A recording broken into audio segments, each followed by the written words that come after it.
மதுரை மாவட்டம் தக்னேரி கிராமத்தில் தந்தையை கழுத்தறுத்து கொலை செய்த மகனை காவல்துறையினர் கைது செய்தனர். விசாரணையில் குடிபோதையில் அடிக்கடி தகராறு செய்ததால் தந்தையை கொன்றதாக கைதான செல்வகுமார் ஒப்புக் கொண்டுள்ளார். திருட்டு வழக்கில் ஆஜர்படுத்துவதற்காக விழுப்புரம் நீதிமன்றத்திற்கு அழைத்து வரப்பட்ட 2 சிறுவர்கள் காவல்துறையினரிடம் இருந்து தப்பினர். அவர்களில் ஒருவன் பிடிபட்ட நிலையில் மற்றொரு சிறுவனை போலீசார் தீவிரமாக தேடி வருகின்றனர். தேர்தல் நேரத்தில் வியாபாரிகள் வங்கிகள் மூலம் பணம் பரிமாற்றத்தை செய்ய வேண்டும் என சேலம் மண்டல வருமான வரித்துறை அறிவுறுத்தியுள்ளது. இது தொடர்பாக நடந்த கருத்தரங்கில் வியாபாரிகளின் சந்தேகங்களுக்கு விளக்கம் அளித்த மண்டல முதன்மை ஆணையர் திருமலாகுமார் இவ்வாறு கூறியுள்ளார். பாமக நிறுவனர் ராமதாசின் பாதுகாப்பு வாகனம் மோதி 6 பேர் காயமடைந்தனர்.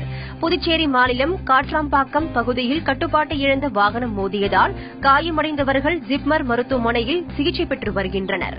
விபத்திற்கு காரணமானவர்கள் மீது நடவடிக்கை எடுக்கக் கோரி அப்பகுதி மக்கள் திடீர் சாலை மறியலில் ஈடுபட்டனர்.